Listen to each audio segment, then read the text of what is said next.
Hey everyone, Christina here.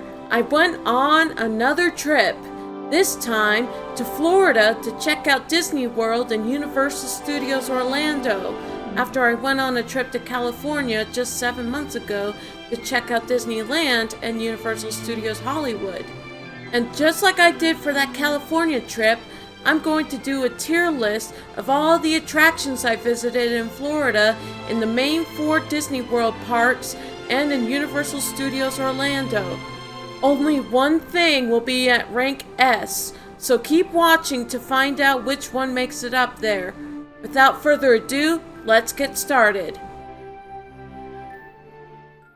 So starting with the Magic Kingdom Park in Disney World, we have Mickey's PhilharMagic, which is the same in Florida as it is in California except for one thing. The screen aspect ratio is fixed in Florida, so it's a much better experience in Florida. This show is amazing for its fun animation, music, characters, 3D, and other effects like water splashing at the audience. Because of the enhanced experience and the joy that I felt from watching it here, I'm putting it at A rank. Next we have the Haunted Mansion ride. Now, I've never seen the Haunted Mansion movies, but then again, the ride actually came first before the movies, and the movies were inspired off of the ride, so there's that fun fact for you. This is a slow ride with the perfect level of spookiness rather than scariness for me. I like a good spooky slow ride, especially around Halloween time. Although I don't get all the references, so that's the main reason I'm putting it at a B. Space Mountain was already in Disneyland, but it had a different track and music, and it's longer in the Disney World version. It wasn't my favorite, but I still like this version of the ride. I'll put it at a B. The People Mover is basically a tour around Tomorrowland. No thrills about it. It's nice though for when you need some downtime.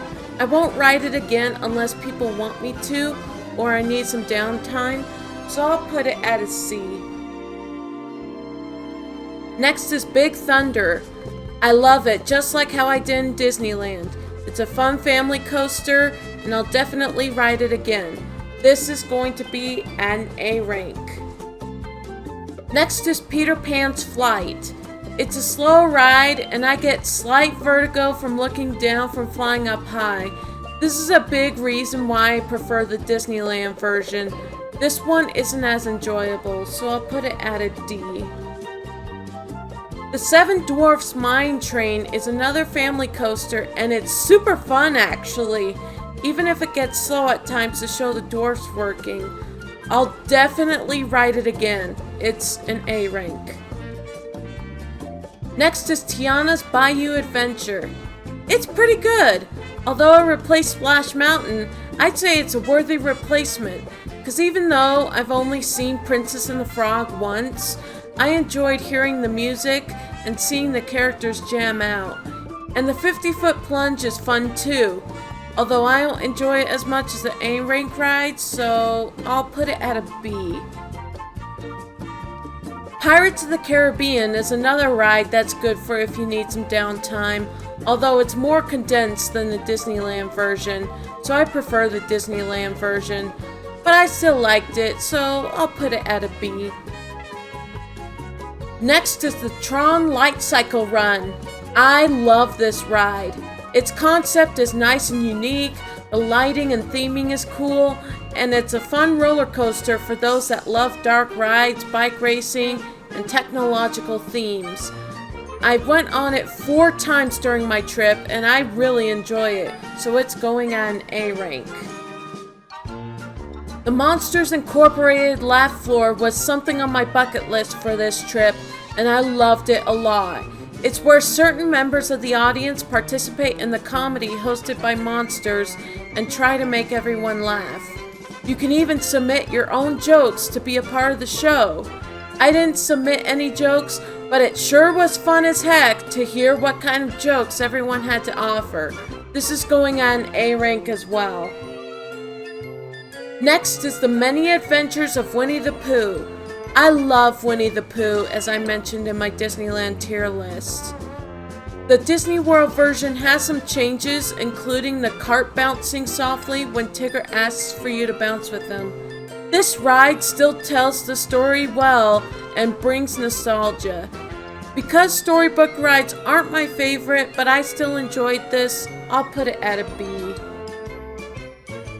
Next is the show Country Bear Musical Jamboree. My friend thought it was a stupid show, but the good kind of stupid. However, I really enjoyed this a lot more than I thought I would. It's comedic, fun for all ages, and I usually don't like country music, but they did a really good job with not stereotyping the country music and still making these Disney songs fun to listen to. Plus, the animatronic work was phenomenal. This one is going at rank A. So that's all the Magic Kingdom attractions I visited. Next park is Epcot, and the first ride we're going to start with there is Frozen Ever After. Even though I'm not big on Frozen, I actually enjoyed this ride more than I thought I would. On the Let It Go sequence, the boat moves backwards somewhat fast, and that was probably the best part of the ride. I probably won't ride it again unless someone wants me to though, so I'll put it at a C. Next is The Seas with Nemo and Friends. It's another slow ride and it's somewhat cute, not much else to say about it.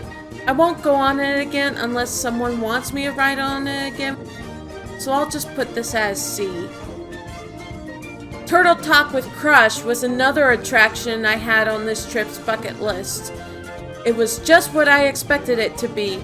Kids asking Crush questions, and he answers them with his smooth surf talk and some comedic moments.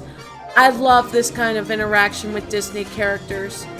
I kind of wish I was able to get a question answered, but I did get noticed when Crush first said, "You so totally rock!" And I responded with, "Dude!" Loved it, but probably not as much as the A stuff, so I'll put it on B. The Grand Fiesta Tour starring the Three Caballeros was definitely my favorite slow ride.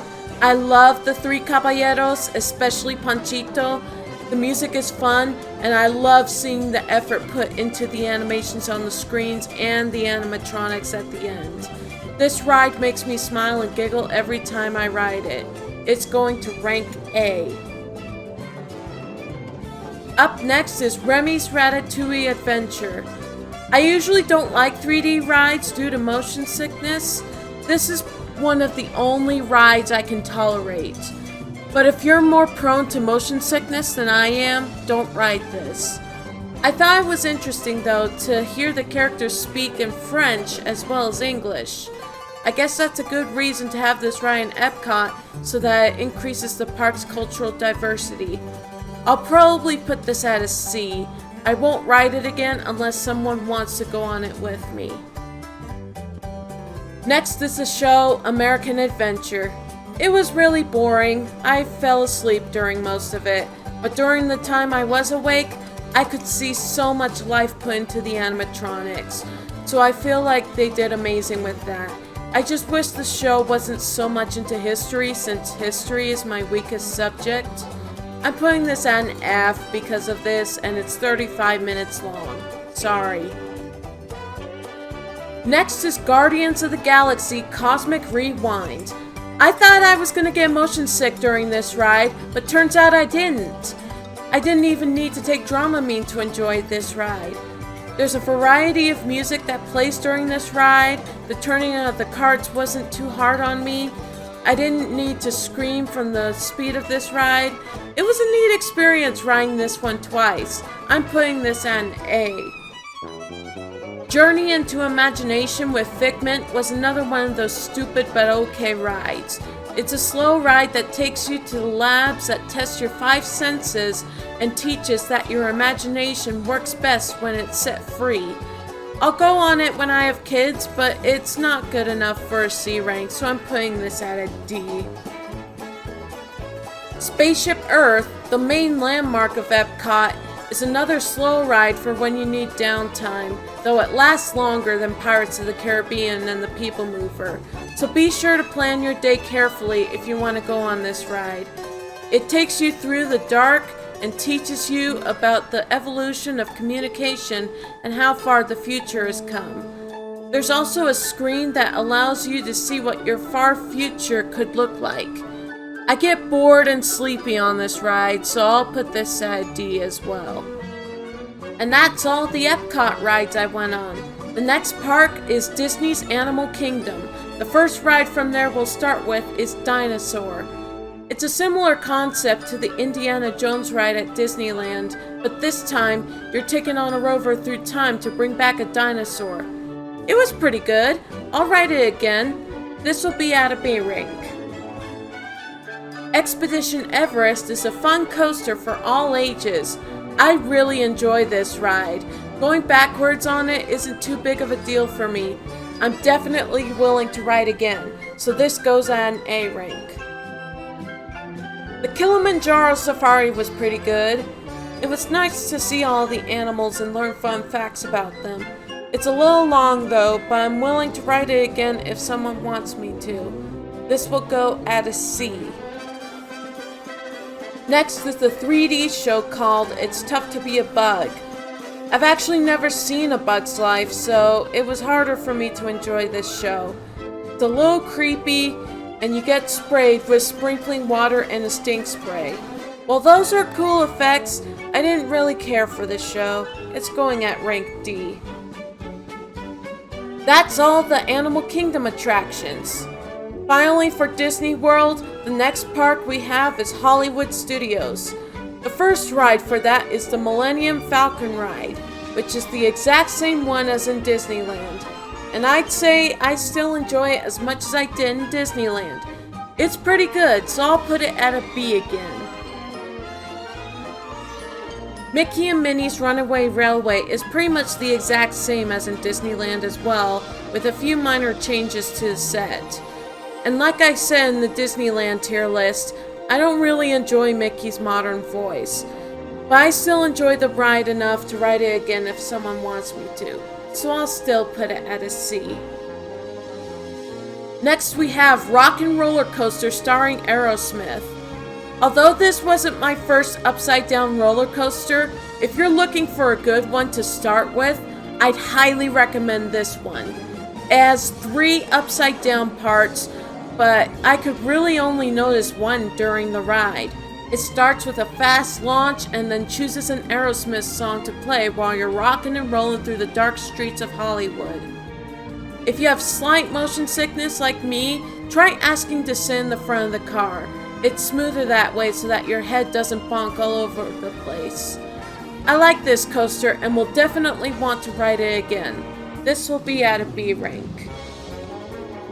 The next attraction is Muppet Vision 3D. It's a cute 3D show for all ages.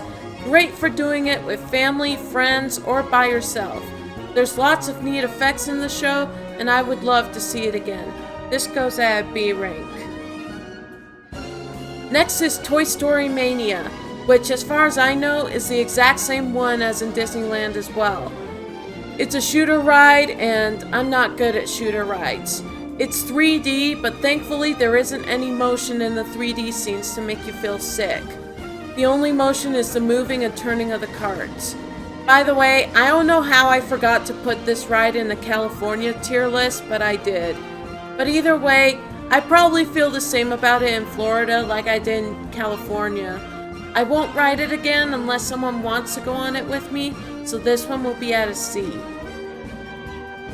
I love Slinky's Dog Dash. It's a roller coaster great for all ages, and I enjoyed it a lot more than I thought I would. I wish I would have ridden it more than once during the trip, but I still love the little time I spent on it. This goes at an A rank. Next is the Indiana Jones Epic Stunt Spectacular. It did get a little loud at times, so I had to put my earplugs in, but other than that, the show was fascinating and cool to watch. You get to learn about some of the stunts and tips and tricks that they put into some of the effects of making the Indiana Jones movies. I'm willing to watch it again, so I'll put this at B rank. Finally, from Disney World is the nighttime spectacular Fantasmic. It was awesome.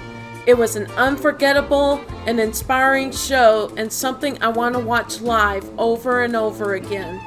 There were waterworks, pyrotechnics, projections, lasers, colorful lights, and many Disney characters performing on and around the set to tell a story about Mickey Mouse taking control over his dreams to defeat nightmares and keep his imagination as magical as ever. Because of how much I loved it, I actually got a Sorcerer Mickey plush to inspire me to fight my nightmares head on and take control and say, "This is my dream!"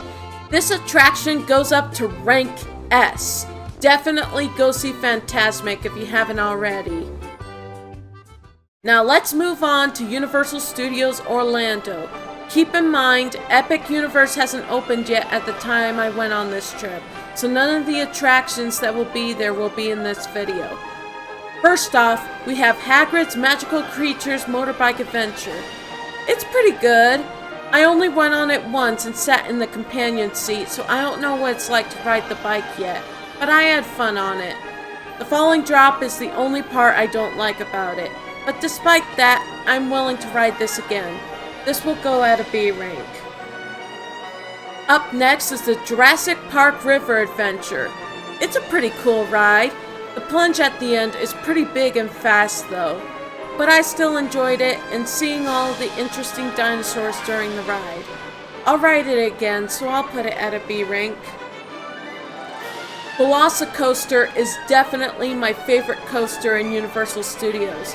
It's got 4 inversions, so maybe stick with an easier upside down roller coaster if you want to ride your first one. It's also got 2 high-speed launches with a big tall hill. I'll definitely ride it again, so this goes up to an A.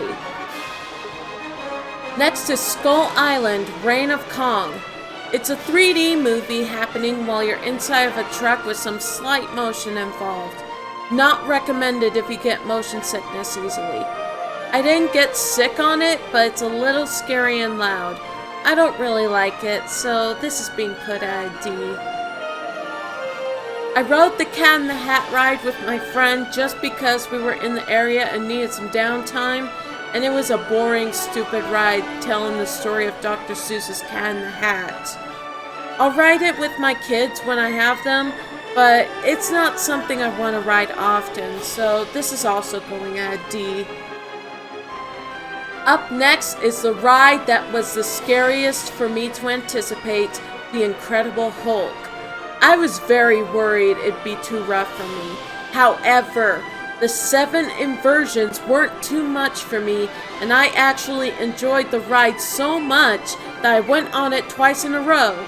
I wouldn't recommend doing that though, since I got a headache afterwards, but I was still so proud of myself for facing my fears head on and trying out this roller coaster. It's a little rough and bumpy and get your head swinging all over the place, so if you're nervous about this one, try sitting in the front like I did for a smoother experience. Overall, good ride, just needs to be a bit smoother. I'll put it at a B rank. Next, there's the Hollywood Rip Ride Rocket, the ride that you can choose a song for, and that starts by going literally straight up before going straight down at a high speed.